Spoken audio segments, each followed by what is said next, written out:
Bom dia, boa tarde, boa noite, amigos e amigas do canal Abya Yala, isto é, comunicação popular, nômade e pluriversal. E depois de umas semanas aí de recolhimento, o canal volta de novo às suas atividades, né, anormais, né? Nós, como vozes dissonantes também dentro dessa luta que nós estamos levando a nível de meio ambiente, clima, povos originários, dentre outros temas, assuntos de interesse da população em geral, ainda estão incipientemente começando a que essas vozes dissonantes nos transformemos em vozes entoantes, que nós levantemos nossa voz e alertemos as pessoas sobre o que está acontecendo na real aqui no nosso continente, aqui em Pindorama, Brasil, e que são problemas que não diferem muito do que acontece em Abya Yala, isto é, América Latina. Hoje nós vamos fazer uma entrevista muito especial, interessante e também de interesse da sociedade. Isto é, um problema com uma etnia de um dos grandes povos originários que tiveram que fugir ou foram, durante o recurso e os percursos da história, tiveram suas liberdades dilaceradas e foram levadas para outros estados da federação para servir a interesses extrativistas. Isto aqui já está no decorrer da história do Brasil, como na história de muitos dos nossos países às voltas, dentro desse maravilhoso continente, e justamente esse que vai ser o tema com o povo Cariú, Cariri, da região do Acre. Para isso, nada melhor que a voz da nossa querida parenta Jaci Cariú Cariri, que vai se apresentar. Logo mais nós teremos o convidado também, Oscar Barreto, que ele é um especialista em ecovilas, também um especialista em algo que ainda incipiente está começando, que é a bioarquitetura, né? Ou seja, começar a considerar a estética, inclusive nas grandes cidades, considerar também como um movimento para modificar esse problema ecológico, ambiental, climático, que está assolando neste momento, inclusive, a muitas cidades e regiões do país, né? E ela, então, a nossa querida parenta, vai comentar sobre a história do seu povo, vai fazer sua apresentação. Se ela quiser também falar na sua língua original, bem-vinda, parenta. Puranga Caruca, já que estamos aqui em terras Tupinambá, né? Puranga Caruca, fica à vontade. Eu quero que você se expresse com toda essa sua força ancestral que tem junto do seu povo e que também comente os dilemas e impasses que estão vivendo neste momento o seu povo naquela região que é do estado do Acre. Kangi Kiritu, Yetsa Jacinta, Yetsande Tsoho Cariú Cariri, Kinku, né? Tsoho eu vou Chodoke ame Netoaibi, desde Choconhe Teoduke ame Zambie aibiba ran koran de tudo que é motsoho aiche kenyu. Então, parente, eu me apresentei, né, na língua com o meu nome é Jacinta, né? E temos um lema, né? O povo Cariú Cariri do Acre tem esse lema, né? Que Nós, Kariu, Cariri, Kinku, temos o lema, né, de lutar pela memória de nossos ancestrais, né? A luta pelo direito de existir, né? No presente, e lutamos para garantir o futuro das nossas próximas gerações, né? Costumamos dizer que nós somos memórias vivas de nossos ancestrais, né? E nós futuramente seremos troncos velhos, né? Das nossas próximas gerações. E é o que acontece, né, com os povos nativos. A maioria dos povos nativos originários, né, de todo o Pindorama, né, eles lutam, né? Eles lutam para que a sua memória permaneça, né? Seu modo de vida permaneça, porque a sua cultura permaneça. Que a maioria desses povos, eles não são detentores, né, como de uma boa leitura, que eles não sabem ler, não sabem escrever, mas eles são detentores, né? A sua forma de passar o conhecimento é através essa oralidade, né? E o povo Kariu Cariri não é diferente de vários outros povos que passaram, né, por essa colonização, né? A luta contra o colonizador, né? A nossa história de vida desse povo, ela foi marcada muito, né, por essa separação, né? A gente foi levado ao Acre. O Acre não existia ainda, era território ainda na época boliviano, né? Quando a gente foi levado para cortar seringa. São 2 clãs, né? Na verdade são 3 clãs, mas o outro clã ele já esqueceu de quem é ele, né? Que é o povo Tapuia. Existe o povo Tapuia, mas eles esqueceram quem são eles, né? E quem ainda, né, preserva isso dentro de si é o povo, esses 2 clãs, que são o clã do Bazé, que é o povo do fumo, né? E o clã do Cari, né, que é do peixe, né? E quando a gente foi para o Acre cortar seringa, os meus antepassados foram cortar seringa, né? E eles também já viram fugindo, né, desse... eles não tinham mais território, o território deles foram tomados na região nordestina, Ceará, região ali, Maranhão, Rio Grande do Norte, Paraíba, né? Eles já não tinham mais território, né? Seu território foram tomados por grandes fazendeiros, os grandes donos de cafezais, os grandes donos da cana de açúcar, né? A gente diz que nós fomos mortos, fomos escravizados para adoçar, né, a boca dos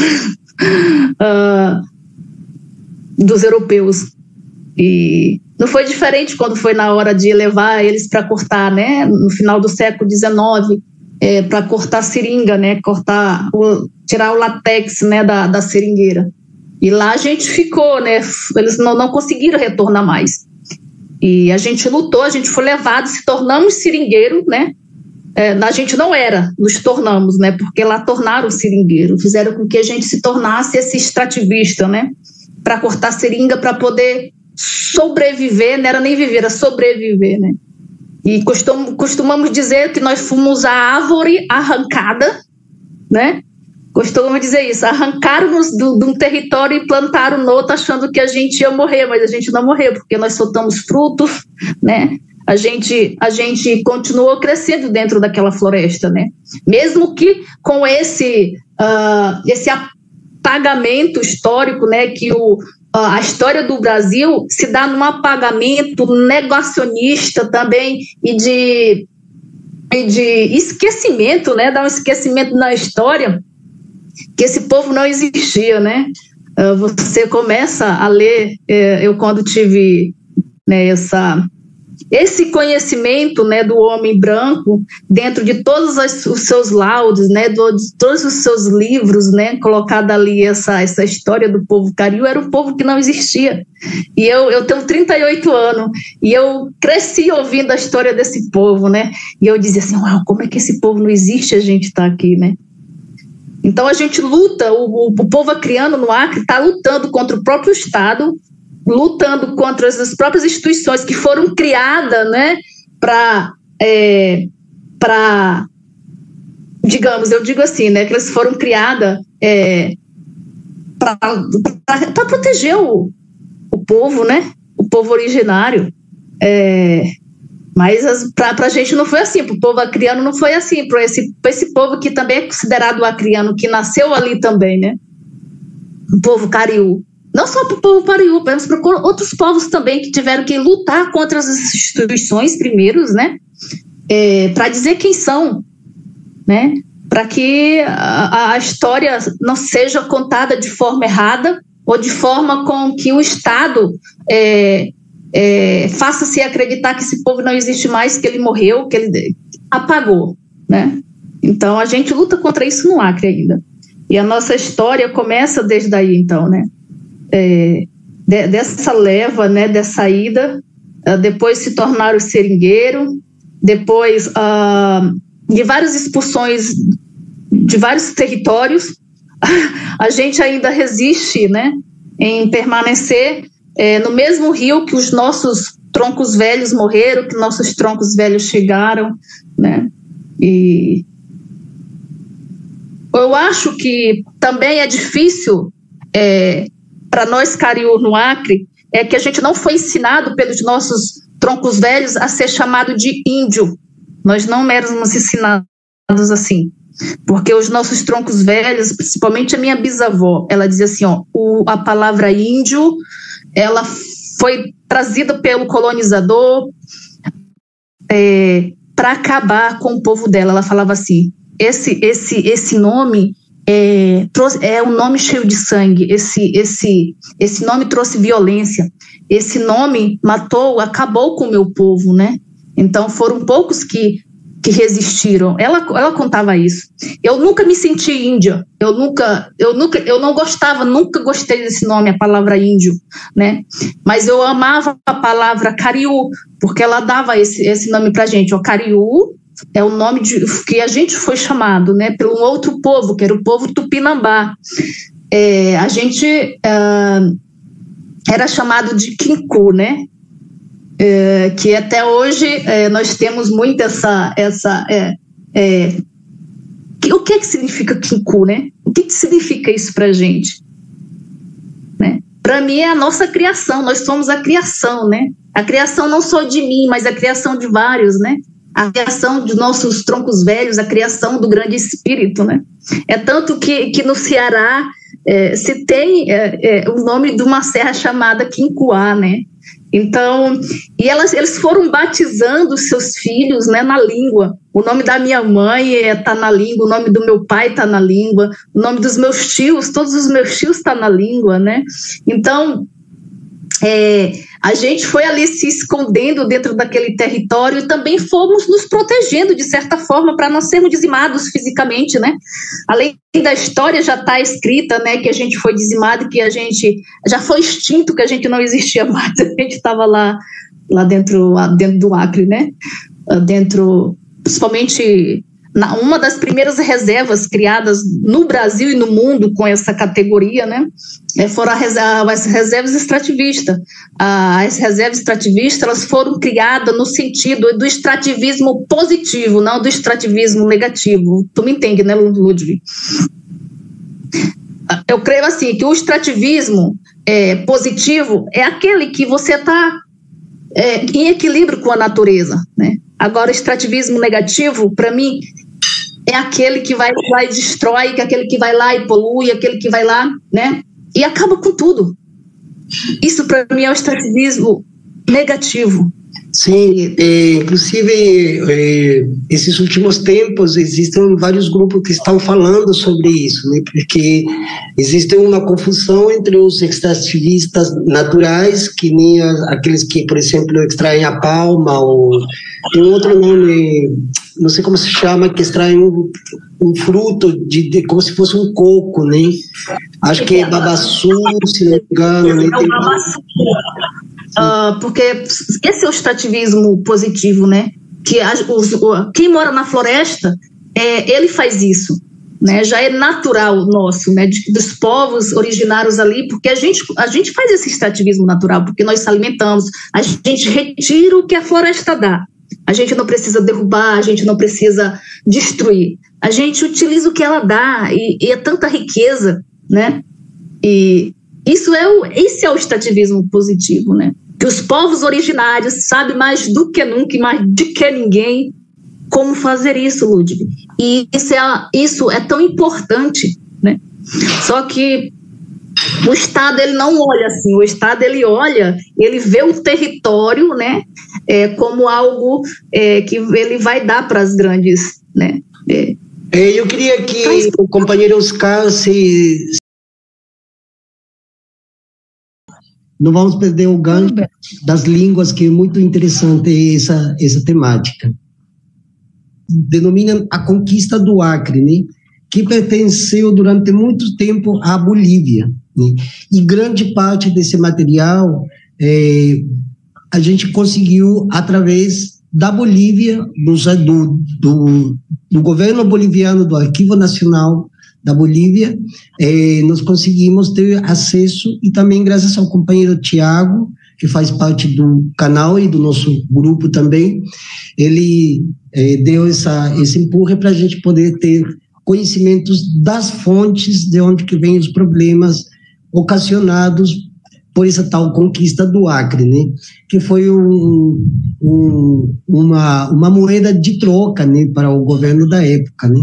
Mas, enfim, eu queria saber mais sobre as consequências que teve todo esse processo histórico e também as consequências atuais em relação a um consenso com outros povos que estão na região e também com os órgãos que tratam sobre as questões indígenas, como a FUNAI, a PIB, hoje o Ministério dos Povos Indígenas, em relação a esse conflito que existe lá no Acre, produto, né, justamente o resultado de toda essa história, né?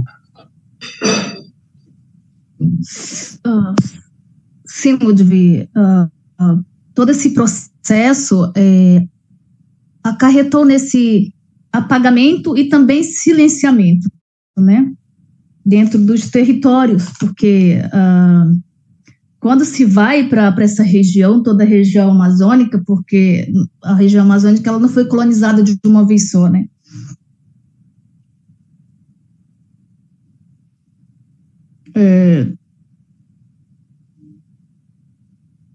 Não é de uma vez só, né? Como podemos, a história conta, né? E o Acre é um dos estados, o estado mais novo, né? Que foi ali anexado. E lá já se encontravam outros povos, né? Originários dali. E esse mesmo colonizador que levou o povo cariú para dentro da floresta foi o mesmo povo também, foi o mesmo colonizador que colonizou toda a região Nordeste e outras regiões, né? Eles foram para dentro da Amazônia e chegando lá eles levaram também como cativo, né? Cativando também esses outros povos que lá encontraram, né? E a gente acabou que até se misturando, são raças, né? Ali são povos, digamos, ali que não se conheciam, né? Que não tinham nenhum contato um com o outro. E que eles foram obrigados, né? De certa forma, e também, eu digo assim, até de também uma forma de unir forças, né? Para lutar contra isso, né? E o povo cariú, ele, quando chegou ao Acre, a minha avó chegou ao Acre, minha bisavó, né, no caso, minha avó nasceu no Acre já, né?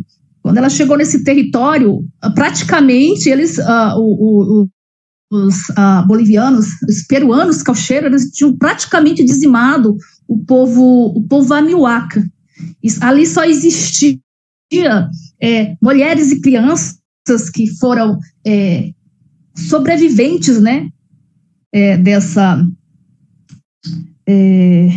dessa violência, né, desse genocídio, desse etnocídio, né, dentro daquele território. Então, a gente se uniu com esse povo, né, com esse povo aí permanecemos ficando dentro do Rio Amônia, né, e o Rio Amônia começou também a receber não só o povo cariú, né, mas vários outros povos, como os Axanincas, como os Conibos, Santarosinos, né?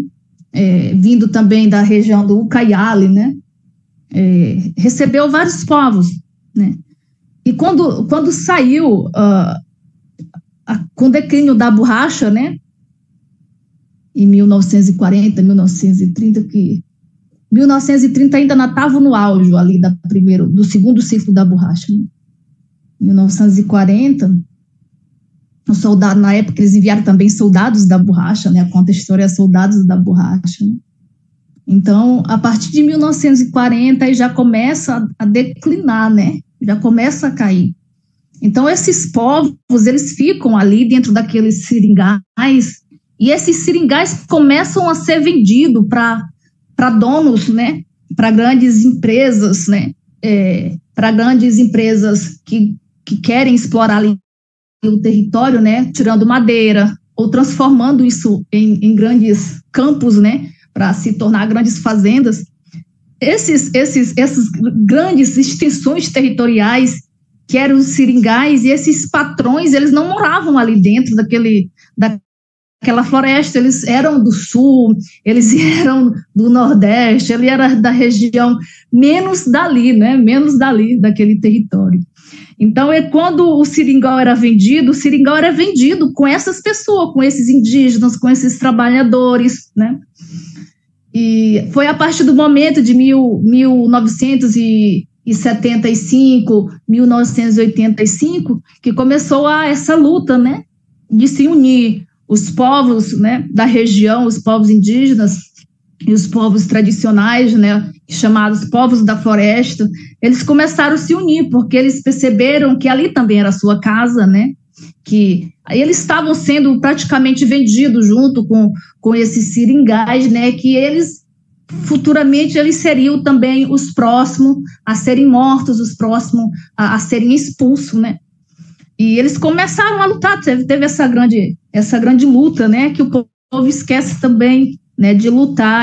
Eles começaram a dizer, não, nós já estamos cansados de fugir, nós já estamos cansados de ver nossos parentes sendo mortos, né, nós já estamos cansados de sermos proibidos de plantar, de fazer a nossa cultura, e eles começaram a lutar. E eles conseguiram um grande movimento, né, juntos. Tem a Aliança do Povo da Floresta, que você sabe muito bem como que aconteceu, né? E por isso que surgiu, né, as duas primeiras reservas dentro do Acre, né, dos reservas extrativistas, né? A união desses povos, na verdade, é a união desses povos, união de povos indígenas, união de extrativistas, né? Que hoje eu creio que alguns antropólogos até imaginam assim que com a criação dessas duas reservas, né, eles estavam botando por fim um conflito territorial. Mas não, hoje eu vejo que não. Mas eles estavam certos, eles não estavam errados de ver esses cientistas, essas grandes lideranças que surgiram na época, como Chico Mendes, né, como Ailton Krenak, eu lembro de Ailton Krenak na época, né, e outros parentes indígenas, e eles estavam ali, eles não estavam errados, eles estavam lutando por povos, por pessoas, eles estavam lutando por seres humanos, por culturas, eles estavam lutando pela vida na floresta. Quando se fala da vida na floresta, não se fala só do ser humano, né? Fala da floresta em si, com tudo que nela existe, né? Com tudo que nela tem. E hoje a gente vê que o Estado ele nunca gostou dessa situação, de que esses povos se uniram para proteger tudo isso, né? Proteger a vida da humanidade, essa é a verdade, proteger a vida da humanidade. E o Estado, ele já nasceu podre, né? Quando o Estado nasceu podre, porque o Estado, ele é o guarda-costas de grandes empresas, de grandes, né? De grandes latifundiários, isso é verdade. O Estado, ele não está nem aí para os seus povos, né?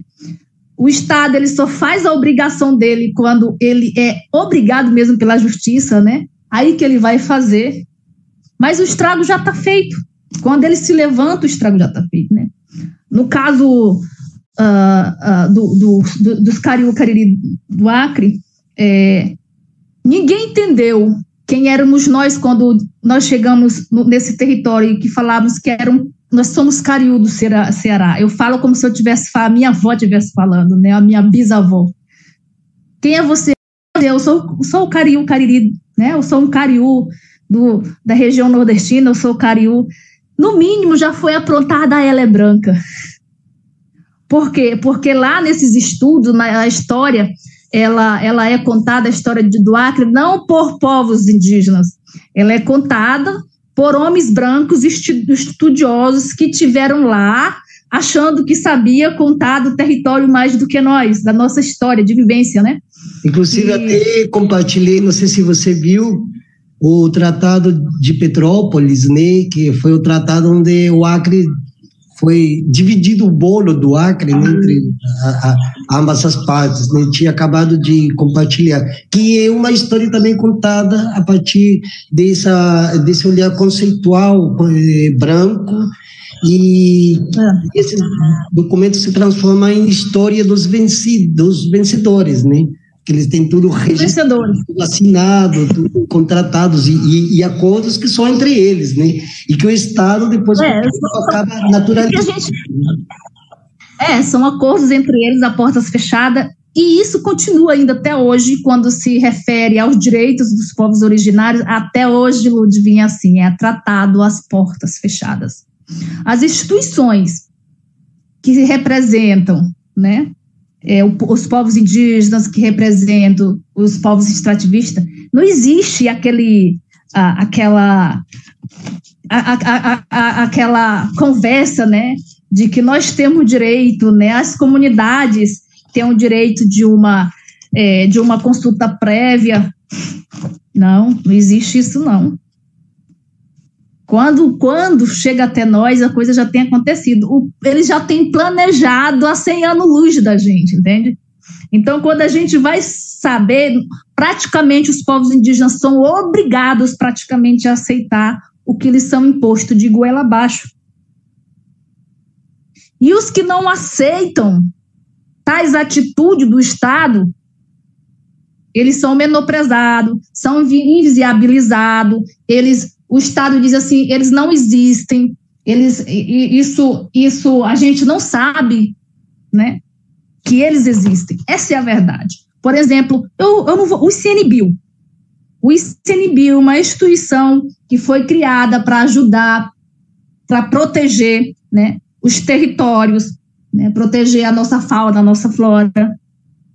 Mas quando chega praticamente uma grande empresa e pede uma licitação ou pede para destruir algo ali, rapidamente essa empresa ela consegue, né?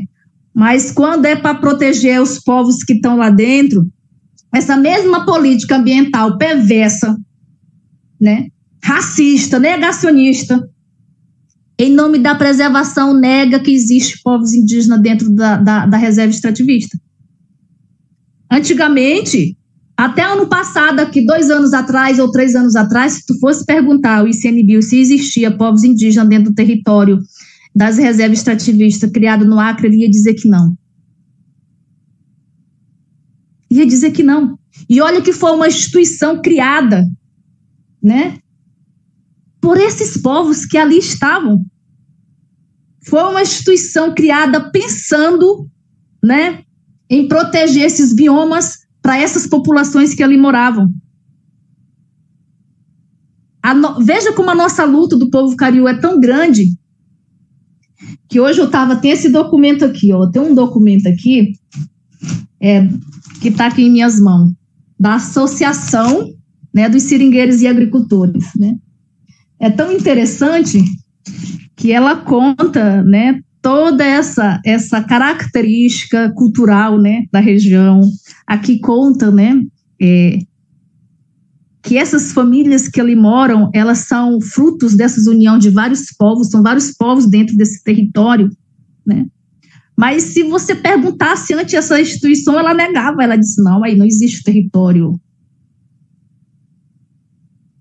de um povo indígena, sendo que está cheio de indígenas ali dentro, né? Veja o quanto isso é negacionista, quanto isso é negado, né?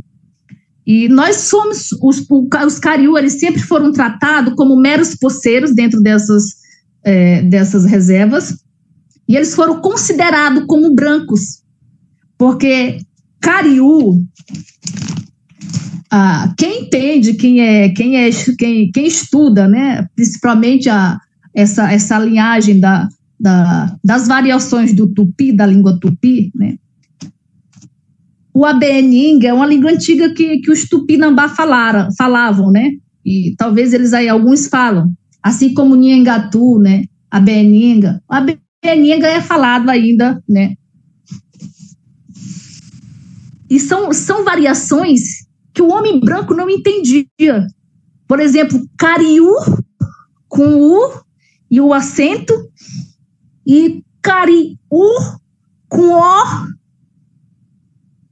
e um acento. São duas palavras muito parecidas no seu, e totalmente diferentes, que não tem nada a ver.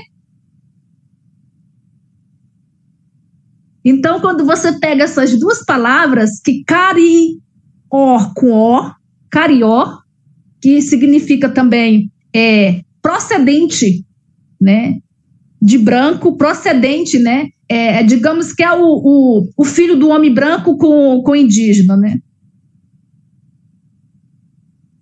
E nós vamos entrar agora para a segunda parte, vamos ter o canal GAP Filosófico, e vamos entrar via Google Meet para continuar essa entrevista, tudo bem?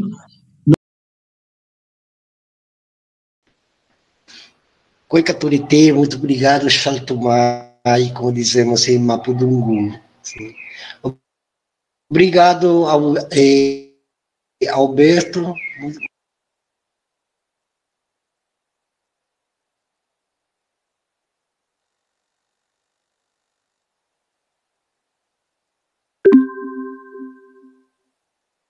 Né? Eles são os cariú, eles vivem lá no meio da floresta, eles são comedores de bode, eles vivem nos rios, né? Então, essa denominação foi dada para nós através do povo tupinambá, né? Que falava essa língua, esse dialeto antigo, né? O abeninga. E na região amazônica, vários povos tem o cariú como branco até hoje, que significa branco, e eles acham que essa palavra pertence ao tronco linguístico tupano ou ao tronco linguístico, né, seja lá da onde.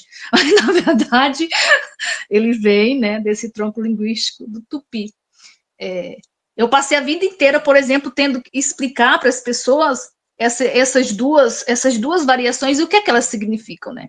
E eu sei isso por quê? Não é porque eu estudei ou porque eu sei falar tupi, porque eu ouvi a minha avó falando isso.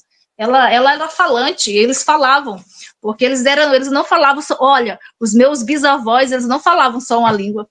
Além de falar o desabucuá, quipeá, né, e falar o tupi, eles falavam um pouquinho o inglês e ainda o espanhol. Então, eles não eram detentores só de uma língua só, né?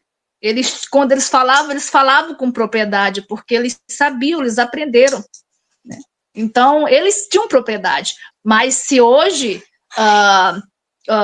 digamos, um estudante de uma universidade, ele vem para dentro da Amazônia, ele prefere acreditar o que está escrito ali naquele livro, que cariú é branco, do que acreditar em mim, que eu ouvi a minha bisavó contando, relatando porque ela viveu e era falante dessas línguas, mas ele prefere acreditar no livro de história que está lá contando que cariú na Amazônia é branco. Entende? Então, isso é uma forma de apagamento, né? De apagar a história de um povo, de silenciar um povo. E nós lutamos muito contra isso aqui no Acre. Nós lutamos diariamente, né? Chegou momentos de eu ser orientada e dizer assim, tira esse cariú aí do meio que cariú é branco. Eu digo, não é branco, cariú não é branco e nunca será. Eu tive que lutar, eu lutei quando meu povo me escolheu para lutar, né, dizer que nós existimos no Acre. As pessoas diziam assim, não, o cariú é branco, eu sempre ouvi, eu digo, pois eu tenho 38 anos, eu sempre ouvi a minha avó dizer que cariú não é branco. Cariô procedente, né, são mestiço procedente. Mas cariú, não. Então, essas faltas de informação de pessoas que vão para a Amazônia ou para qualquer outro lugar do mundo que tenha povos indígenas, às vezes eles fazem essa confusão, né? Porque o que é para mim dentro da floresta amazônica não pode ser lá para o outro, né? Porque minha avó, antes de chegar na Amazônia, minha bisavó, aliás, a minha bisavó, meu tataravô, antes de chegar na Amazônia, eles já tinham esse nome dado, né? Lá pelos Tupinambá. Será que os Tupinambá estavam chamando eles de branco, sendo que eles não tinham coloração nem de pele branca? A pele do povo Cariú, Cariri, em toda a sua história, não existe a coloração mais branca, né? Existe a coloração bem mesmo vermelha, a coloração bem mais negra, preta mesmo, né? Por causa do sol, por causa de todo, né? Num outro sistemas que eles viviam, né? Que era de muito sol, de viver na caatinga, na floresta branca, né? Que é menos de, não existe com a floresta amazônica. Então existe uma desinformação, né? Essas desinformações. E quando você chega, quando eu tenho acesso, né, a toda essa estrutura, né, que aí eu encontro outros parentes, eu começo a procurar os parentes, eu digo, se eu estou viva, se meu pai está vivo, eu conheci minha bisavó, tem parente vivo. Então eu comecei a procurar. E quem me ajudou nessa procura, né? Foram professores, na verdade, antropólogos, foram estudiosos. Se São Paulo aí, povo de São Paulo diz, não, esse povo existe, a gente conhece. E assim eu encontrei outros parentes consanguíneos, né? Que tinha a mesma história da gente no Acre, eles foram realmente divididos, esse povo foi dividido, separado, né? Levado, né? Do seu território para outros territórios mais longe até, né? Existe, cara, em vários estados do Acre, famílias grandes, extensas, né? Com essa mesma história contada pelos seus bisavós, contado de geração em geração. E a gente não morreu, a gente conta assim, que mesmo tentando separar nós e dizer que a gente não existia, nós continuamos vivendo, né? De que forma? Levando, né, os nossos ancestrais com nós e para o nosso território, porque onde nós estamos é nosso território, para onde leva nós, é nosso território. Mas o que acontece com esse tirar, né? Essa quebra de comunidade, essa quebra de família, porque o povo Cariú, a nação Cariri, eles não tinham um cacique, né? Como hoje tem, o chamado cacique. Não existia o cacique. Em épocas de guerra e de conflito, eles escolhiam uma pessoa, ou uma mulher, ou um homem, eles escolhiam para que ela fosse a nhanê. Nhanê é aquela pessoa que vai em frente e está ali planejando como que eles vão passar esse conflito. Quando o conflito passa, ele volta para o território e ele será normal, igual qualquer outro ali da sociedade, qualquer outro indivíduo da sociedade. Porque a gente se dividia em núcleos familiares, né? Os núcleos familiares, ali o mais velho, ele era quem era o responsável de orientar os mais jovens, né? Então a gente não tinha um cacique. A gente tinha um bidizamu, né? Cada núcleo familiar mais grande tinha um bidizamu, né? Que era aquele detentor da espiritualidade, que falava com os espíritos, que tinha grande sabedoria medicinal. Então ele também não era escolhido de qualquer maneira, né? Ele tinha todo um bidizamu, para ele ser bidizamu, o outro tinha que morrer para ele chegar e ser escolhido, né? Não é como hoje. Hoje virou bagunça, né? Tem pajé aí para tudo quanto é canto. E a gente tinha burê. O burê já é no sentido mais que ele recebia poditã. A gente acreditava, temos o nosso Deus, né? E Deus tinha 2 filhos, Poditã e Araquedizã. Araquedizã, o Deus dos sonhos, né? E Poditã era aquele mais que trazia mais, era o mais invejoso, que estava cheio né? Então, o Poditã, Burê estava mais associado ao Poditã, né? Então, A gente tinha uma cosmologia, ainda tem até hoje ainda. Nós não somos de vender o nosso sagrado. Acho que é por isso que a gente não é visto dentro da sociedade, nem reconhecido, porque nós não vendemos o nosso sagrado. Nós não vendemos espiritualidade e nós não vendemos território. Espiritualidade para nós é tão sagrado que cabe cada um. A espiritualidade para nós é alcançada, a sabedoria todo mundo pode alcançar, mas apenas um é escolhido para orientar, né? Então, cada um, ele recebe tudo isso, né?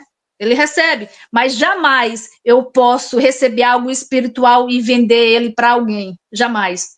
Meu povo, quando meus Bidizamu, eu conheci Bidizamu, quando ele ia fazer cura, ele jamais poderia pedir algo em troca, dinheiro, ouro, prata, nada ele podia pedir em troca. Ele ainda recebia ajuda, quando alguém vinha doente e dizia assim, eu trouxe comida. Aí ele recebia, quando era comida ele recebia.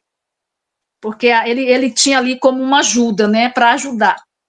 E eu acho que é por isso que a gente sofreu tanto dentro da floresta amazônica, porque os nossos rituais sempre eram muito escondidos, muito misteriosos pelos nossos Bidizamus, né?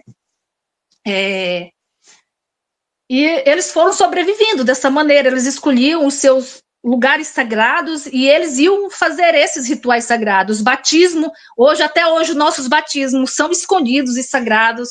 Não é todo mundo que está lá se batizando. Às vezes a pessoa se batiza sem saber que está sendo batizado, para depois receber o nome, porque tudo vem num segredo para ela, né? Aí, na hora de receber também o nome também, né? Ela vai lá e recebe, né? Vai receber o nome. Às vezes, já meu pai e minha mãe, eles foram batizados na água, né? De batismo, né? Mas, na verdade, a gente diz mergulho, o mergulho de mergulhar, porque nossos ancestrais, eles vieram das águas, né? E nós passamos por essas transformações para chegar até hoje aqui como ser humano na Terra, né? Quando nós, seres humanos, temos que receber os nossos nomes, nós temos que mergulhar no nosso mundo ancestral, que é a água, né? E esses lugares, eles são escolhidos, né? Por isso que tem muitos Cariú, Cariri, que eles não são batizados, eles não entraram no seu mundo sagrado, né? No nosso mundo espiritual, que é também, né? Na nossa cosmologia, principalmente a água, nós viemos da água, né? Então, quando a gente se batiza para receber o nome ancestral, a gente pula na água. E lá, alguém recebe o nosso nome e dá a nós esse nome, né? E nós estamos perdendo agora também com essa luta, né, com esse conflito, esse lugar sagrado escolhido pelo nosso Bidizamu, né? Nós estamos perdendo, porque nós estamos sendo obrigados, nós estamos no conflito com o povo Apolimarara, do Rio Amonha, né? Que o território que os nossos antepassados chegaram foi um lugar escolhido com muita cautela, com muita sabedoria, pelos nossos grandes espíritos, né? Pelos nossos... os nossos encantados, e ali eu fui batizada, os meus filhos todos foram batizados, então sempre alguém leva lá e escolhe, aqui é a nossa fonte de batismo, você pode tomar banho aí, você pode, e a pessoa mergulha, né, tem um tanto de mergulho que você dá ali na água, né, para você adentrar. Então, eu passei por isso, né, eu sei onde é que é, quem mergulhou e quem um dia foi batizado sabe onde é que sabe onde é que se batiza, e elas levarão os seus filhos também para se batizar ali, porque elas sabem. E quando a gente sair desse território, né, por esses conflitos territoriais que foram colocados, eu nem culpo o povo Apolimarara, mas eu culpo o próprio Estado, a própria União, né, a própria FUNAI em si, né, porque foram instituições que, quando elas fizeram seus laudos antropológicos, elas não tiveram cuidado de buscar realmente quem são todas as pessoas que estavam ali. Foi o que elas fizeram. Elas fizeram os seus laudos, né, a portas fechadas e buscando essas informações a terceiros. O meu povo, ele nunca recebeu um antropólogo da FUNAI para perguntar quem éramos nós, nunca. Nesses 20 anos de processo do povo Apolima, que é 20 anos para poder fazer a homologação do território deles, do povo Axaninca. A gente saiu do território do povo Axaninca, nós já estávamos lá também, mas a gente saiu, porque quando a gente se identificava como Cariú, ele já colocava lá como branco. Ele está dizendo que ele não é indígena, que ele é branco. E a gente teve que sair sem nada, né? E viemos morar com os nossos avós e bisavós que já estavam nesse território na qual a gente está hoje. A nossa luta não é contra tem gente que acha que é contra o povo Apolimarara, não é. A nossa luta é para permanecer, porque tem algo muito mais sagrado para nós dentro desse território que nem o povo Apolimarara sabe, e não tem essa conexão que nós temos ali, né? Porque também o povo Apolimarara foi um povo de migração para dentro desse rio, né? Não era um povo dali. O povo dentro ancestral desse rio era os Amiwaka, o povo Amiwaka, né? Na qual a gente tem essa união com o povo Amiwaka, né? Essa união com o povo Amiwaka. Porque quando a gente chegou, foi o primeiro povo que a gente encontrou ali, né? E a gente se uniu por casamento com esse povo, né?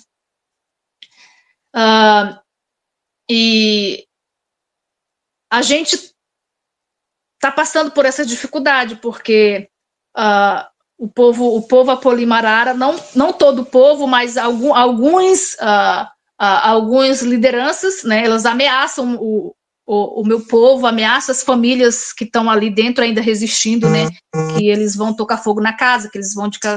A gente recebeu até ameaça de morte, para falar a verdade já, né? E o Estado não faz nada, a FUNAI foi lá também com o Ministério dos Povos Indígenas, né? E eles sabem que o erro foi tão gravíssimo, né, que eles nem sabem realmente também como vão trazer uma solução, né, para dentro desse conflito, né? Ninguém sabe, na verdade, e é tão fácil, Ludwig, é tão fácil resolver isso, que o que é que eles fazem? Deixam eles lá no conflito, até eles se cansar. Um dia que alguém se cansar, um sai, o outro fica. Ou então um mata o outro, quem morreu foi, e quem vive continua vivendo. E isso é tão sujo, isso é tão brutal, isso é tão nojento, porque não deveria existir hoje, na atualidade, dois povos lutando por território, dois povos indígenas. São dois povos que sofreram grandes violações de direitos, né, à vida, à sua cultura, e ainda sofrer isso, né, porque são dois povos que eles têm a consciência dentro de si que eles já falam português, que eles todos falam português, que todos, desde 1500, que têm contato com o homem branco, né? Não são povos isolados que estão lá ainda em isolamento, que não tiveram contato com outros povos. Não, Ludwig. São dois povos, porque alguém pegou o território do outro, veja só. E ninguém quer ter para si, né, esse erro. Ninguém não quer encontrar um culpado, não quer encontrar um que errou, não querem, né? E quero que a gente desista dessa situação. E a gente tem falado muito. Foi difícil, não foi fácil entrar dentro desse sistema, né? É um sistema difícil de entrar. Meu povo sofreu muito. Eu tô contando para vocês aqui que... Sim, eu queria fazer... Sim,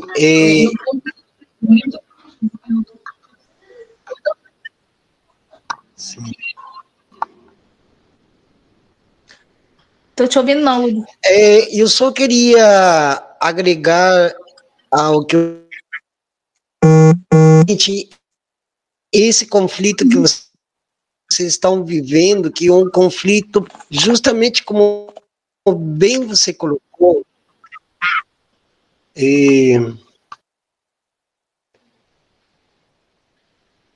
olá, agora? Então, isso que você colocou sobre dois povos em conflito é uma coisa que está acontecendo nesse momento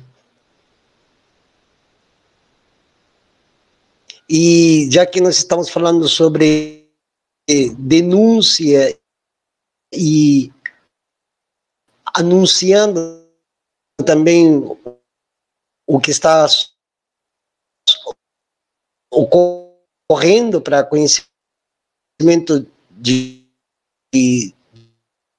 todos, né? O que está sucedendo hoje lá em Brasília com o Tecorral,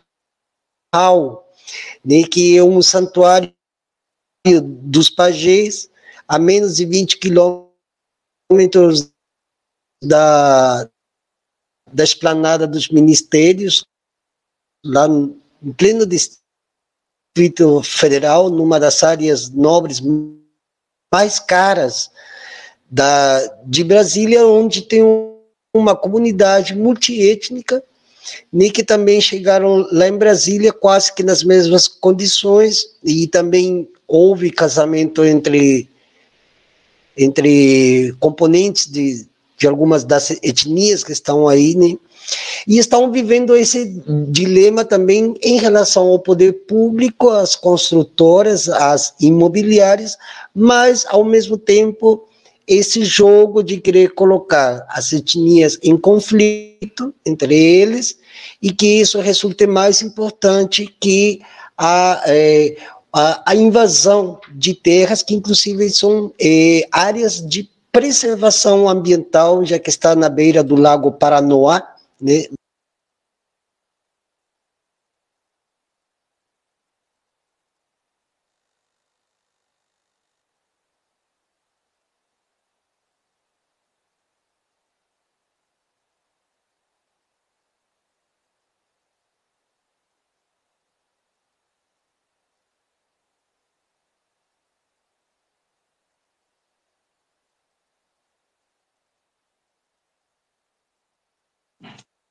Ok, Ludwig.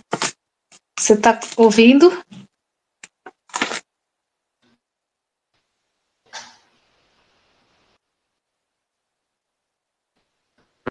Conseguiu me ouvir? Acho que tu deu uma caidinha. Mas eu consegui te ouvir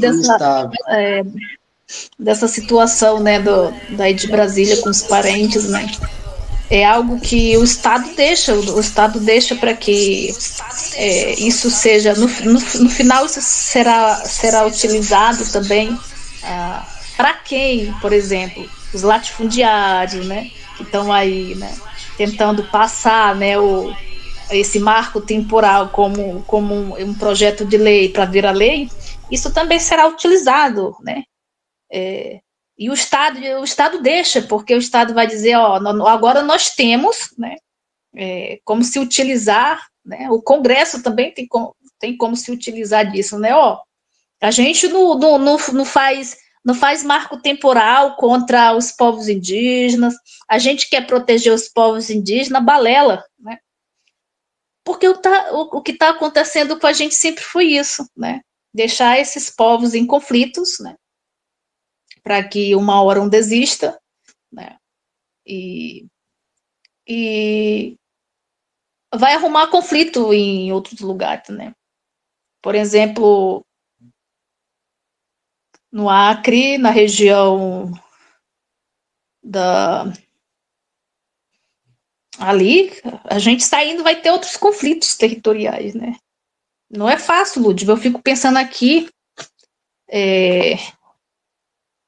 ali em Marechal Thaumaturgo existe uma reserva com vários povos. Quando esses povos começarem a perceber que cada povo está se dividindo, que eles estão brigando, que eles estão entrando em conflito agora, e todo mundo vai querer um pedaço de terra, não, eu vou querer o meu pedaço de terra, eu como povo indígena, eu tenho o meu direito, o meu território. Então ele vai pegar o território, o outro vai olhar, não, então o fulano está pedindo dele, eu vou pedir o meu também, porque eu tenho esse direito. Esse conflito lá no Acre, o que vai acontecer é isso, e o meu medo maior era isso, esses conflitos começarem, né, dentro de uma reserva, né, que já foi tirada para esses povos viver, e que agora está tendo esses conflitos, né, E as pessoas vêm perguntar se realmente, até hoje, o ICMBio e nem FUNAI e nem o Ministério dos Povos Indígenas, eles nem têm a consciência o quanto isso é grave, e quanto isso, né, é gravíssimo, eles não têm consciência ainda, né, porque nós que estamos lá dentro, o meu povo que está lá dentro, eles quem recebe a ameaça, e eles vão dizer, já que o povo cariú vai sair, foi tirado desse território forçado, está saindo forçadamente pela justiça, ele está saindo forçadamente, eles vão forçar a gente também, agora nós vamos lutar por território.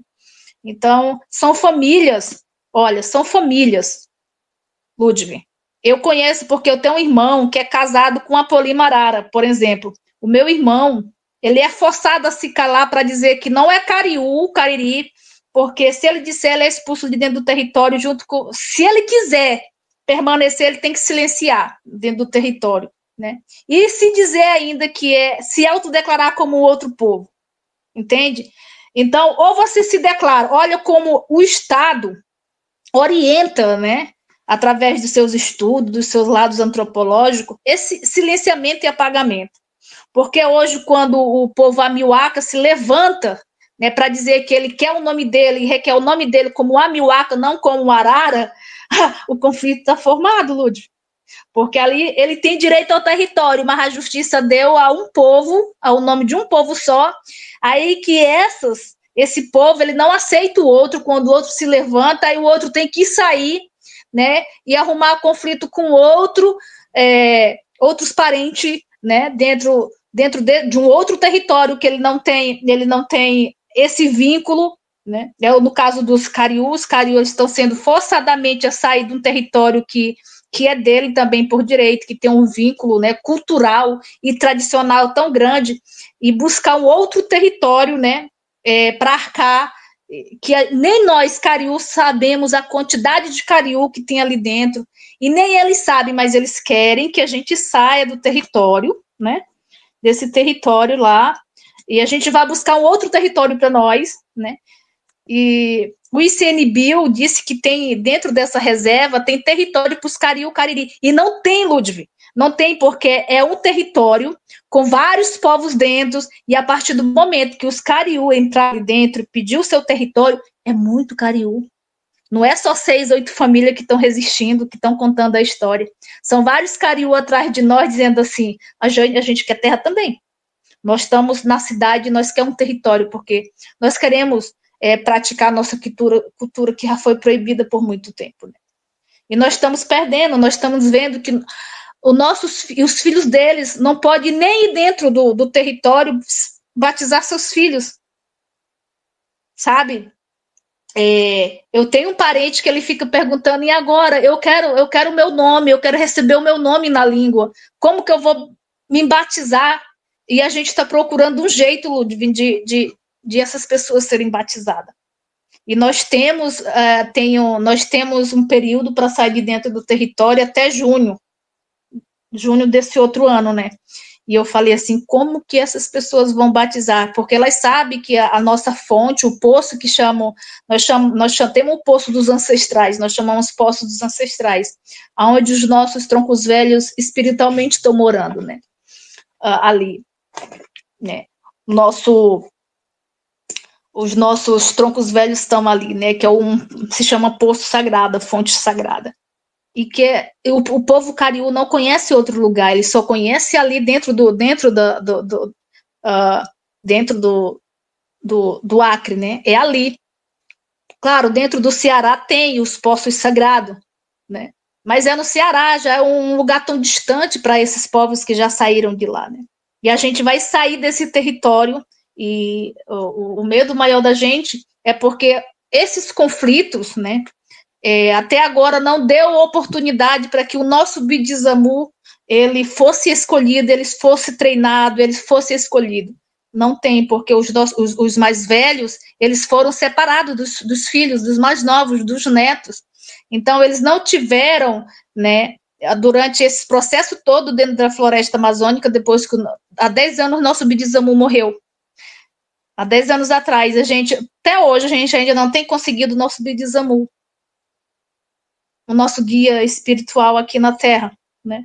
Claro, todo mundo tem esse direito, mas para a gente, o Bidizamu é algo muito sagrado também para a gente, porque ele é detentor de todo um conhecimento ancestral, de todo um conhecimento da medicina, de todo o conhecimento espiritual. Ele é detentor disso. O que é que a gente tem feito? Eu, Jacinta, né? Eu converso com todos os mais velhos, né? Eu tenho essa convivência, eu tenho essa história desde o meu bisavô, né? Até hoje, os meus tios, Então, eu venho guardando essa história, né? Por isso que eu sou chamada Nenenti, que quer dizer guardiões, né, de história. Eu sou uma guardiã da história do meu povo. Eu poderia ser, na tradição do meu povo, eu poderia ser a Bidizamu, mas eu não, até hoje, eu não tive, né, como se assentar e estudar dentro da floresta toda a história, né, a ciência, né, todo o segredo, né, do mundo espiritual, da cosmologia, por causa desses conflitos. E hoje eu sou Nenenti. Ninguém sabe quem será o nosso Bidizamu, porque a partir do momento que nós perder a fonte sagrada, nós não saberemos onde estará os nossos Bidizamu nesse mundo espiritual, dentro os nossos troncos velhos, porque a gente a gente acredita que eles não morrem, a gente se transforma. E a gente pergunta o Estado, vocês irão levar os nossos Bidizamus que estão morando dentro da nossa cosmologia, dentro do nosso mundo espiritual, que é a água, vocês vão levar eles também? Vão levar, eles não têm como, eles não têm essa pergunta, eles não têm resposta para dar isso, né? Porque é o que acontece, nós vamos perder muito com isso, culturalmente e tradicionalmente nós vamos perder muito com isso já, né? Porque, e eu falo, tem parente que já está até pedindo para tirar água, para levar água da fonte, do poço, para eles tomarem banho e ser batizados, entende? Já está quebrando, porque o natural é você pular, não jogar água em cima de você, o natural é você entrar dentro do rio, do riacho, que é um pequeno riacho escolhido que tem um poço, uma queda d'água, e ali está o nosso Bidizamu, então ele entra com essa conexão, né? E para você ver... É uma imersão, né? É uma inversão. É uma imersão. Imersão, isso. E ninguém entende. Eles não entendem, ninguém entende a nossa maneira de viver na floresta, por que a gente está ali, ainda, essas famílias estão ali lutando. Eles acham que é só por território. Não é só por território. Se fosse por território, todo Kariu tem o seu corpo como território. Todo Kariu, se ele pensasse como território, ele viveria em qualquer lugar. Vivia, como hoje eu estou aqui na Irlanda, lutando pelo meu povo, eu me sinto que aqui o meu corpo é o meu território, né? Mas não é só isso, Ludwig, a gente luta pelos nossos ancestrais, a gente luta pelas gerações futuras, para que a nosso modo de vida, para que a nossa cultura, a nossa tradição, o nosso canto, o nosso modo de ver a vida, né? De ver o céu, de olhar para tudo isso, é totalmente diferente. As pessoas não entendem, Ludwig, os brancos, alguns brancos não entendem, nem os que estão sentados lá dentro dessas instituições que diz representar a gente, nem eles entendem. Eles acham que nós somos só meros seres humanos, né, que estamos ali e que a gente não tem uma ancestralidade, que a gente não tem, né, essa... É difícil. Sim, eu queria colocar justamente essa ênfase, até porque o canal esteve com 3 semanas, digamos, de recesso, devido às péssimas decisões que estão vindo das altas instâncias do Estado, né? Não vou colocar nomes aqui para não me envolver mais, mas... Porém, muitas pessoas têm vindo a conversar comigo esses tempos que mudou sua forma de perceber o que significa o Estado e as instituições depois do dia 20 de outubro. Aliás, um pouco antes, o dia anterior, dia 19 de outubro, quando a presidência assinou por decreto a entrada de militares norte-americanos de altas patentes para supostamente entrar num sistema de cooperação conjunta com os militares brasileiros. Na verdade, eles vieram aqui a dar diretrizes de como deveria ser ampliada a dominação da Amazônia, incluindo, obviamente, o estado do Acre também, né? Então, mudou para muitas pessoas a percepção que se tinha, não apenas do governo em si, senão hoje está com mais intensidade a discussão sobre o significado do Estado. O Estado que atrás dele existe a questão do poder, e que o poder não alcança, as pessoas estão vendo que o poder não alcança para todos os problemas, principalmente aqui no território Pindorama, Brasil, suprir todas as demandas e reivindicações, não apenas dos povos originários, como também de outros povos, de outros segmentos da sociedade. Ele não está gerando uma confiança devida na população, mesmo nas pessoas mais, digamos, menos informadas ou apolitizadas, poderia-se dizer, né? Já está havendo essa desconfiança. E nós que somos linha de frente, testemunhos direto de tudo isso, que as pessoas já estão, pouco a pouco, com uma pulga atrás da orelha, né? Nós sabemos que o Estado não vai conseguir responder diretamente a todas as demandas territoriais dos povos, porque existe muito rabo preso. Existe muito rabo preso de todas as partes, dos órgãos, inclusive, das instituições, e eles não estão dando conta, e eles sabem de antemão que não vão dar conta. Então, quando eu tenho sido, inclusive, até insípido as minhas contestações em relação a uma defesa do Estado, como se ele fosse um Deus personalizado, né? Um Deus pessoal, um Deus personificado, né? As pessoas estão pouco a pouco se dando conta que ele não é tudo aquilo que nós até, inclusive, durante o século XX se acreditava que era, né? Hoje não é mais. E isso, acredito eu, que deva chegar também na mentalidade das pessoas que estão assumindo os cargos, né? Porque o Estado é apenas uma mera estrutura abstrata. Quem estão dentro do Estado e das instituições, dos órgãos, eles sabem que não estão conseguindo dar conta. Nós estamos vendo, por exemplo, o grave problema climático-ambiental, que já deixa de ser um problema de Estado para se transformar num problema de uma pauta humanitária, ou seja, de todas as pessoas, de todos os seres humanos, independendo se estão ou não estão dentro do Estado, ou independendo até se trabalham para esse Estado, ou para qualquer outras instituições, né? Quaisquer instituições, né? Então, se presume já de que se os povos que estão nas comunidades, junto com os que estamos em contexto urbano, junto com as comunidades quilombolas, junto com os povos pretos, junto com os povos das periferias e os diferentes segmentos dessas periferias, a gente não tomar as rédeas do assunto, o Estado não vai conseguir fazer com que haja resultados concretos diante dos gravíssimos acontecimentos que nós todos estamos sendo testemunhas diariamente, principalmente no que é a questão meio ambiente. E só para terminar, quando a gente fala de meio ambiente, nós como indígenas, a gente não se está referindo ao meio ambiente que está lá. A gente está falando do meio ambiente que somos nós também. Nós somos meio ambiente. Como colocou a parente aqui, não é apenas a corporeidade. Nossa forma de ser e estar que também está em jogo, está em risco diante desses embates, né?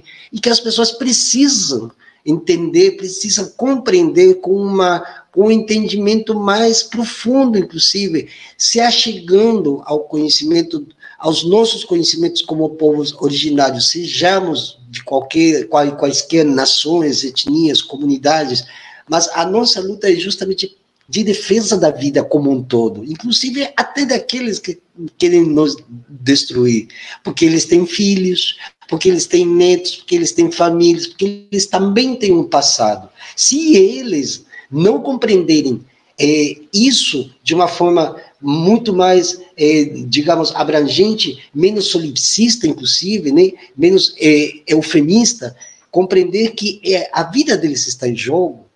Eu acho que isso aqui não vai mudar, e não será o Estado que vai trazer essas luzes para essas pessoas, para que elas compreendam a dimensão dessa luta que nós estamos relevando.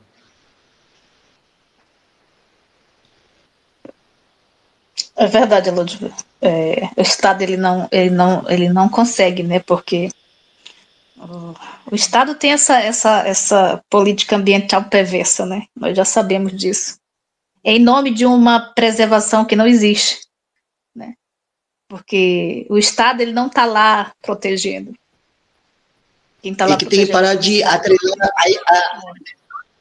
tem que parar de atrelar a economia ao meio ambiente, como se tudo que fosse meio ambiente, natureza, mesmo aquilo que se fala às vezes de permacultura, que parece muito inocente, mas que ainda tem essa visão economicista sobre as coisas, né?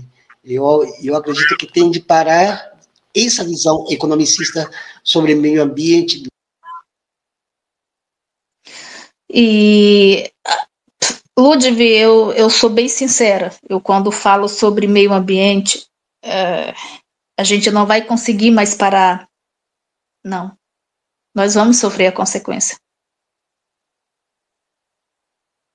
A Mãe Terra, Derandá, como nós chamamos, nossa Mãe Terra, ela já está para cuspir o ser humano já. E esse tempo já se esgotou, né? Porque você não vai conseguir conscientizar em massa todos os seres humanos, né, para cuidar da Terra. A Terra já não suporta mais. A Terra já está passando do seu limite, né? São tantas coisas ruins em cima dela que ela não suporta mais. Ela já está doente, ela já está ficando doente. E a fúria dela vai vir, né? Querendo nós ou não, né? Ela está vindo. Vai ter regiões que vai sofrer com seca, outra região vai sofrer alagada, né? Quando uma tá alagada, a outra tá seca, com estiagem. Daqui para frente, Ludwig, o que nós vamos ver é isso. Infelizmente, eu estou dizendo isso para vocês, e não é porque eu esteja terminando de lutar ou querendo acabar com a luta. Não, a gente tem que lutar até enquanto existir fôlego de vida, né? E é isso que está acontecendo. Eu estou aqui fora do meu território, como digamos assim, fora do meu estado, fora da floresta, né? Estou em um outro país, mas eu olho, eu observo tudo, eu observo as pessoas, observo como as pessoas se comunicam, como elas estão no seu dia a dia. O ser humano perdeu, né? Está perdendo esse valor, né? O valor está invertido. É tanto consumismo que eu fico dizendo assim, não está longe para essa paralisação, né? O que a terra dá para nós de graça, né? O que nós temos de graça? Nós temos águas, praticamente, a terra deu água para nós de graça, deu ar de graça, dá luz de graça, né? Nós temos tudo de graça e o ser humano praticamente comercializou tudo, né? Mercantilizou tudo, né? E hoje nós não sabemos como parar com isso, né?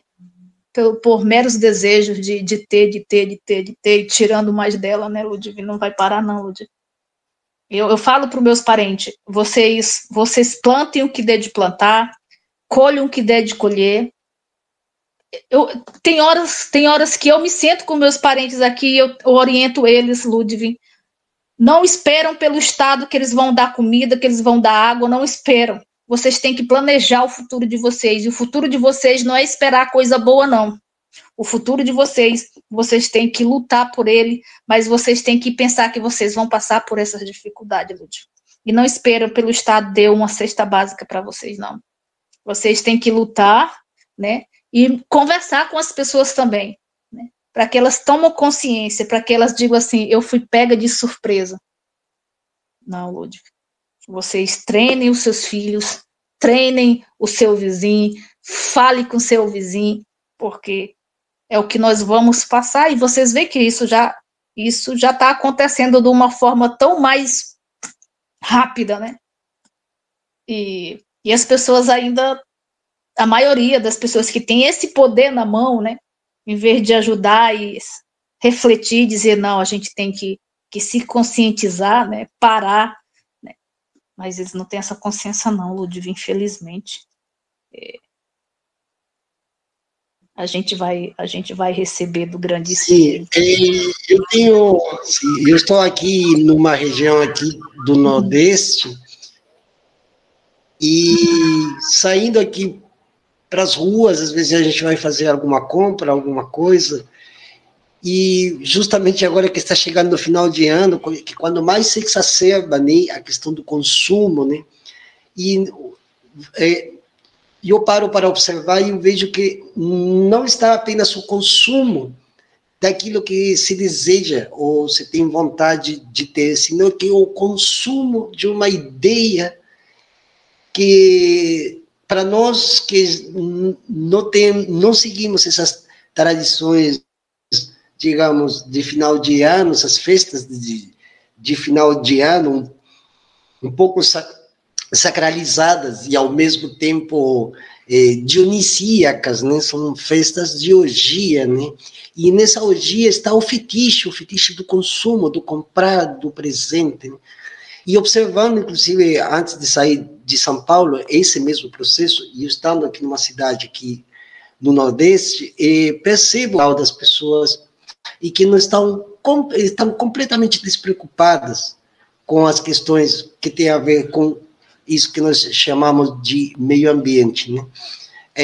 Isso também ajuda muito ao haver uma desconsideração de uma parte da população, também isso ajuda muito a que o processo de, digamos assim, de insurreição da natureza seja mais rápido.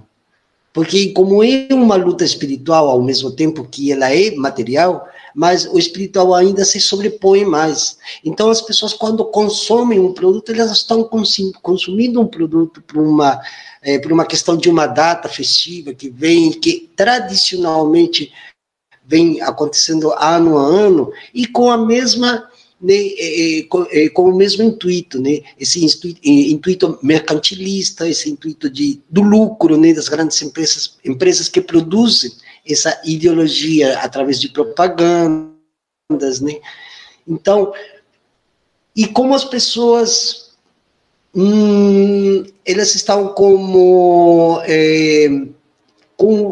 se tivessem inoculado, alguém tivesse inoculado esse vírus, e elas não conseguem enxergar sequer o seu próprio entorno.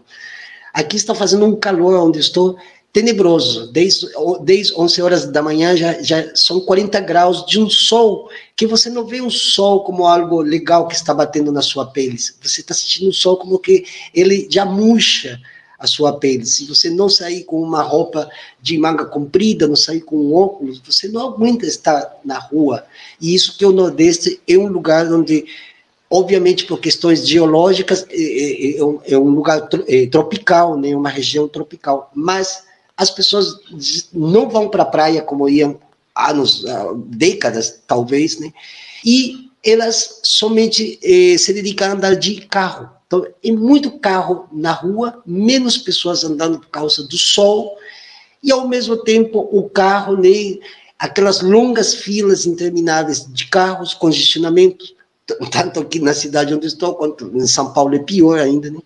E as pessoas zero consciência do que esse modo de ser, de habitar o mundo está trazendo contra ela mesma, né? Porque se a natureza quiser se desprender daquilo que chamamos de espécie humana, vai sobrar para todas as pessoas, inclusive até para nós, embora nós sempre consideramos que a natureza nos defende em certos momentos, mas nós não saberemos como vai ser esse grande cataclismo da natureza em resposta a essas décadas e décadas e décadas de extrativismo para consumo e produção desenfreada de mercadorias, né? Parenta, eu só queria fazer uma pergunta para que as pessoas que vão ouvir esse nosso encontro aqui saibam qual é a região do Acre onde vocês estão e estado, né? Respostas, se é que tem havido resposta de parte do Estado do Acre relevante ao dilema, ao impasse que vocês estão sofrendo até hoje. Ludivino, nós estamos no Acre, né, no município de Marechal Thaumaturgo. E a gente tem famílias, porque é uma família muito estendida em quatro municípios, né? A gente não está só em Marechal Thaumaturgo, né? O Estado em si sempre negou os povos indígenas. Ele só passa a dizer que um povo indígena existe quando ele é obrigado, né? Às vezes pela justiça, né? Ou quando esse povo tem esse território, né? O seu território já homologado, já passado por esse processo, né? No caso, a gente oficialmente no estado do Acre, a gente é um povo que não faz parte do território, né? Oficialmente, eles dizem que só tem 14 povos indígenas, né, dentro do Acre, e que oficialmente, a gente não é reconhecido, né, no território. Por mais que você vai no Ministério dos Povos Indígenas, eles falam que o povo Cariri é um povo reconhecido, né, oficialmente, né, o Estado brasileiro reconhece, mas se você vai dentro do próprio Estado fazer essas buscas, não existe, ele não existe, né, o povo Kariu não existe. Mas o bom é que a gente também conseguiu, com essa nossa luta, né, que o povo do Maranhão, os povos do Maranhão, por exemplo, como o povo Kariu, né, que está no Maranhão também, eles conseguiram também, né, que o Ministério dos Povos Indígenas desse visibilidade a eles, né. Na verdade, nós só conseguimos esse contato dentro de Brasília com a criação do Ministério dos Povos Indígenas, os parentes do Maranhão, os parentes do Ceará fazendo pressão, né, para que a gente fosse atendido, que tivesse esse primeiro contato, porque vocês podem, a gente tentou mais de 10 anos, mais de 20 anos atrás, ter esse contato com essas instituições no estado do Acre, a gente não conseguiu. Os documentos eram tocados fogo, a gente não era recebido nessas instituições, as nossas demandas não eram aceitas, né? Então, quando eu dizia que eu era Kariu, que eu era indígena, realmente eu era negada, né? Quando a gente mandava um outro, a gente sempre era negado. Só bastava dizer que era Kariu, Cariri, que a gente era um povo indígena, a gente era negado dentro dessas próprias instituições que o Estado criou, né? Então, o Estado criou essas instituições e essas instituições não nos negaram sempre nos negaram, né? Com o intuito, né, que hoje eles falam assim, é o povo de recente contato, né? Nós não somos de recente contato, não. O Estado é quem nega que nós somos de recente contato. Se você for perguntar a essas instituições quem nós somos, eles vão dizer, são um povo de recente contato. Como que nós somos um povo de recente contato?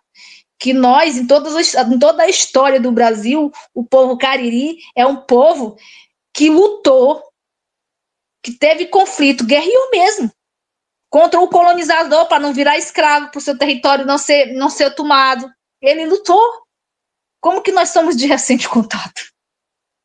Se nós fomos tirados de nossos territórios, nós fomos levados de nosso território, tem uma amnésia dentro das instituições, né? Das pessoas que estão lá dentro das instituições, né? Os servidores que estão dentro das instituições, dizer que a gente é povo de recente contato. Aí isso que é pior ainda. Aí você baixa a cabeça, respira fundo e diz, nós não somos de recente contato. Você não conhece a história do Brasil. E às vezes é um próprio indígena que ele não conhece a história do outro povo. E eu nem culpo esse indígena que está lá dentro. Às vezes eu não culpo, parente. Porque nós seremos, é como se diz, se a gente não parar para pensar a gente como o outro. Como antigamente, né?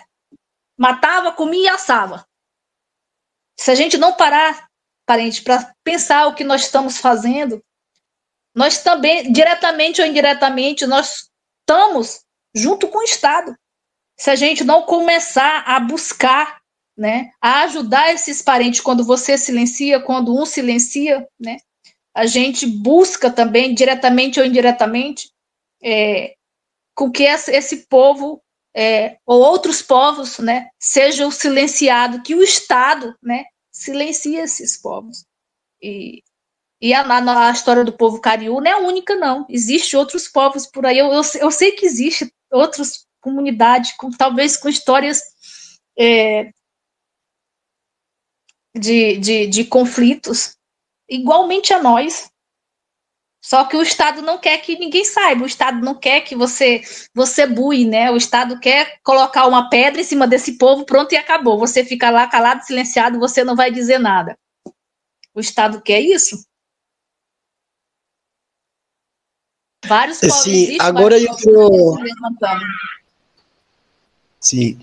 Eu quero também, inclusive, aproveitar aqui para as pessoas que vão ouvir, dia 24 de novembro, vai ser discutido mais uma vez a questão da Lei 14.701, que já é lei, né? Porque ele saiu do projeto de lei 2903 para ir para a discussão de novo para o Congresso, né, como Lei 14.701, né?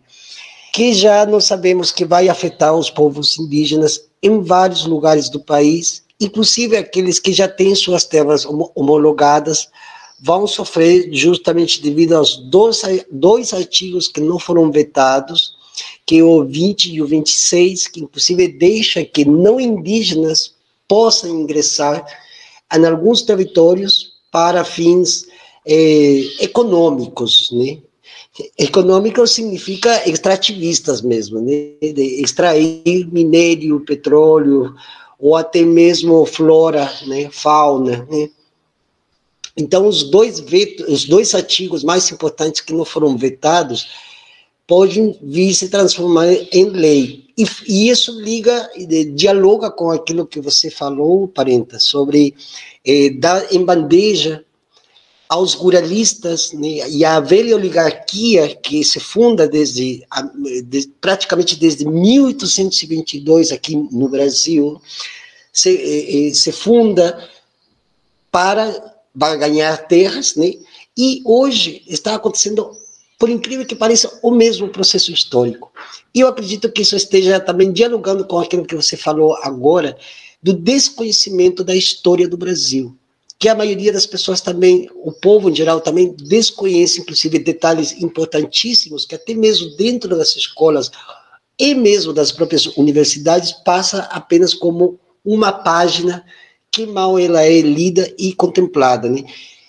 Os fatos históricos que revelam a fundação de qualquer Estado-nação, ela se funda principalmente na questão da conquista das terras, dos territórios e das corporeidades que estão dentro desses territórios. E que eu acredito que tenha sido também um dos processos que o povo Cariri tem passado por força da própria história, né? Sim, Ludvia, eu vejo também assim, né? E eu vou muito mais longe ainda, né? Quando se fala em marco temporal, eu sempre digo assim, o Estado, ela sempre teve esse marco temporal. Quando eu vejo um juiz dizendo assim, nunca existiu marco temporal. Como não existiu para o Estado? O Estado sempre pregou o marco temporal. Desde quando o homem colonizador, os portugueses, holandeses, franceses chegaram nesse Pindorama ou em qualquer outro lugar do mundo, outro país que existia povos indígenas, que existiam os povos originários, eles já fizeram isso. E eles não mudaram, não. Só continuaram. Eles não mudaram. Só mudaram de nome, né? Só mudaram de nome. Acontece até hoje A qual que eles falam, o Estado sempre negou os povos indígenas. O Estado sempre deu o território dos povos indígenas para outros, para grandes empresas, para grandes multinacionais. Isso é o que, Ludwig? Tu me diz o que se o Estado faz isso, ele está fazendo o quê? Só que quem está lá nos representando, a sociedade brasileira, ela olha e diz assim, vamos pegar esse povo que não é letrado, não entende, não lê as coisas direito, vamos pegar, fazer esse projeto, que é um projeto deles mesmo, né? Vamos dizer assim, é um marco temporal, eles vão ficar tudo louco. O marco temporal, uau, ninguém vai ter mais direito ao território. Uau, mas vamos colocar aqui essas coisas aqui abaixo escondidas, né? Que o homem branco pode entrar, pode fazer, pode roubar, pode tirar, usufruir, fazer tudo isso aqui no território deles, né? É um território que ele só tem de usufruto exclusivo para ele, mas nós podemos roubar, tirar a riqueza. Isso aqui é do Estado. Ok. Enquanto eles ficam morrendo, se debatendo para esse marco temporal não passar, esses outros passam, que esse é o que nós queremos as riquezas, né? Então, nós só queremos riqueza, então, rapaz, eu desde o princípio, quando alguém falava em marco temporal, eu dizia, eu sempre tinha dentro do meu coração, meu espírito falava isso para mim, Ludwig. Isso tudo, e nós vamos cair igual o pato. O pato, quando o caçador tá lá, tem o tiro certeiro, pô, ele cai, né? Ele não tá vendo.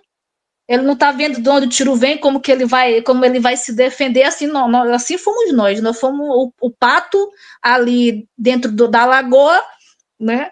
E o Congresso, né? Com seu projeto, não é nem projeto, seu projétil, seu projétil, e a gente não está sabendo, quem está lá não sabe de onde está vindo esses projétios, mas eu e você, Ludwig, nós sabemos, porque o nosso espírito diz, esse marco temporal, esse nome aí, marco temporal, foi só para driblar a gente, foi só para o projeto ser bem certeiro, né, para a gente saber de onde não vinha, porque quando você lê todo esse projeto, eu até dizia assim para os meus parentes, eu preferia 10.000 vezes que eles dessem um território para nós, que existisse um marco temporal, mas que cada território fosse de seu povo, que o Estado não tivesse, né, o Estado tivesse a obrigação de ajudar o povo a manter, né, a cuidar desse território sem que ele tivesse nem o domínio sobre esse território, mas que ajudasse o povo a cuidar. Eu preferia 10.000 vezes do que eles estão fazendo, colocando esse marco temporal e, ao mesmo tempo, deixando com que tudo isso entre. Isso vai acontecer o quê? O que vai acontecer? É genocídio, etnocídio dentro das comunidades que ainda não têm território, e os daqui tem, elas vão se acabar do mesmo jeito, Ludwig.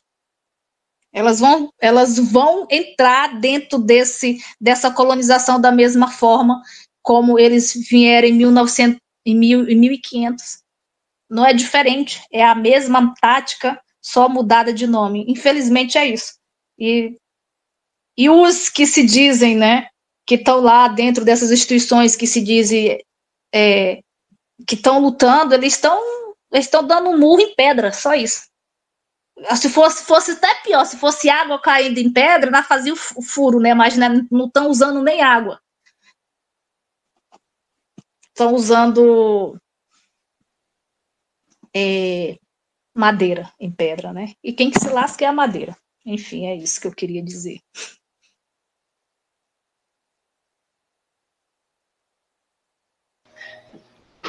Bom, muito boa essa sua participação aqui, muito enriquecedor e ao mesmo tempo esclarecedor em termos tanto, primeiramente, ancestrais, indígenas, esclarecimento sobre a cosmovisão, sobre as cosmologias, um esclarecimento também político, um esclarecimento social e, melhor ainda, comunitário. E muitas mensagens aqui que vão dirigidas tanto para os parentes quanto para os não parentes, ou que se sintam que não são parte da nossa grande forma de ser indígena, mas para os apoiadores, as apoiadoras, colaboradores, colaboradoras, de todos os grupos, de todos os espaços onde as pessoas estão, de alguma forma, tentando mudar esse triste quadro, acredito que as mensagens e o posicionamento da parenta Cariú, da parenta Jaci Cariri, a grande convidada de hoje aqui no nosso canal, reflete primeiramente a ideia do canal, não de fazer um enfrentamento contra uma grande instituição, sino de acordar as consciências que estão dentro dessas instituições. Mas, considerando, ademais, que fica difícil poder realizar esse trabalho, e só para concluir esse nosso grande encontro de hoje, queria fazer uma última pergunta. Se bem nós vislumbramos um futuro ou um presente próximo, não muito acolhedor, no sentido em que nós podemos, como seres humanos, ainda fazer, como reza juridicamente, uso, fruto, né, da vida e das condições materiais de reprodução da vida, né, necessárias, tanto para a vida humana quanto para no sentido de vida, no sentido amplo do que é vida, né? Qual seria a sua última mensagem para essa população, para essas pessoas que vão nos ouvir? Até onde chegar esse vídeo, o maior alcance que ela tiver, qual seria essa sua mensagem que daria esse golpe de sorte de que a pessoa vai parar em algum momento e ela vai, por alguma coisa, ela vai parar, ela pode ouvir falar assim, nossa, eu sei que tenho que mudar a partir de hoje. Qual seria essa mensagem que você daria? Ludwig, em qualquer lugar do mundo que você esteja, olhe para uma árvore. Olhe para uma árvore. E ela todo dia tem o que te ensinar, essa árvore. Ela tem o que te ensinar. Ela está ali, o vento passa, balança, as folhas caem, ela recebe a luz do sol e ela vai vivendo. E ela nem se move. No seu sentido da palavra, ela está ali, né? Ela cai se alguém vier derrubar, cortar, ou se o vento, né, vê uma ventania forte. Assim somos nós, seres humanos, também, né? Se a gente não faz... se a gente esquece dessa caminhada do ser humano, Ludwig, nós somos seres vazios. E o ser vazio, Ludwig, ele tá só respirando. E quando esse ser vazio, o ser humano vazio, cair na terra, ele vai cair numa terra suja. Se o seu ser não é vazio, ele tem essa espiritualidade, ele tem essa consciência, ele tem consciência, ele vai cair e vai descansar e vai se transformar numa terra limpa, numa terra boa.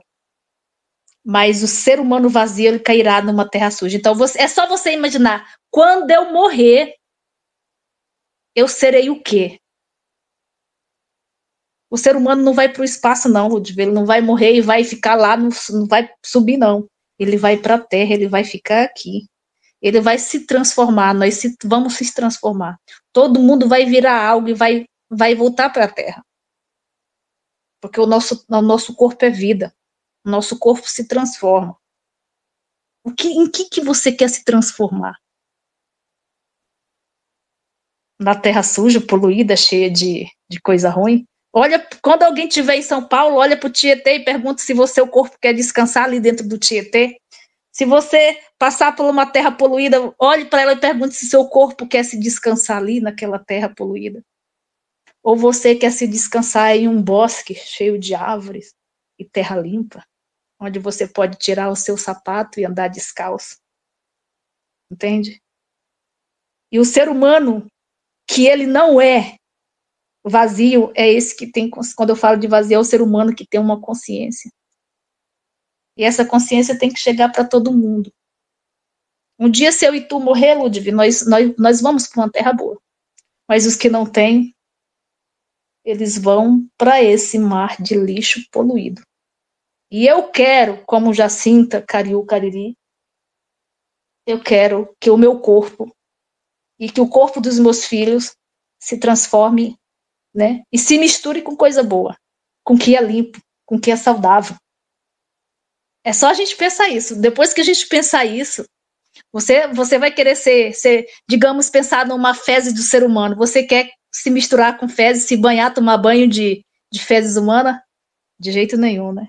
Porque é fedido, ali é o lixo que a gente já não quer mais. Então, você quer se misturar com esse lixo? Né? Então, quando você tem essa consciência dentro de você, né, é algo tão poderoso e transformador, né? É você observar. É só você observar, o seu dia a dia está tão cheio disso, desses exemplos, né, que você não quer para dentro de você. Né? Todo dia eu passo aqui, né? Aqui eu estou na Irlanda, eu passo e vejo, e fico pensando, eu quero morrer, eu não sei onde é que eu vou morrer, mas eu quero morrer e estar numa terra, né, que seja, né, pura, limpa, para mim, e que eu vou servir de alimento para outros também. O que me conforta muito é que eu vou servir de alimento para outras coisas, né? Vai ter um momento que a terra vai ter tão suja que quando a gente morrer, nem de alimento a gente vai servir, porque ali não tem nada para comer nós. A gente vai virar lixo também. Eu não quero virar lixo. Eu quero ser algo muito bom para outros seres, e o meu espírito vai estar feliz onde ele estiver. Porque o nosso espírito é isso, a gente está aqui, mas não vamos se transformar. É isso que eu acredito, assim, né? Quando você passa a pensar nesse sentido, as coisas mudam. O que está em seu redor muda, né, também. É simples, não é coisa mirabolante, não. É tudo, a vida é simples, no sentido geral, né? Nada muito... Tem pessoas que têm projetos... rituais para tudo, mas o ritual da vida é simples, é só você pensar assim e querer mudar. Que maravilha ouvir isso, até eu fiquei aqui num estado de transe, né, pensando em tudo isso que você falou e que concordo plenamente. Caturité, muito obrigado, Parenta, por aceitar essa entrevista.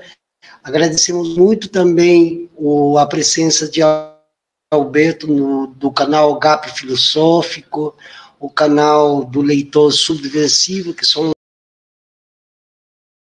escrito também tanto da causa indígena como das causas populares e ambientais. Agradecemos também o canal, agradece os inscritos e as inscritas que se mantêm firmes até o dia de hoje, apesar de tudo.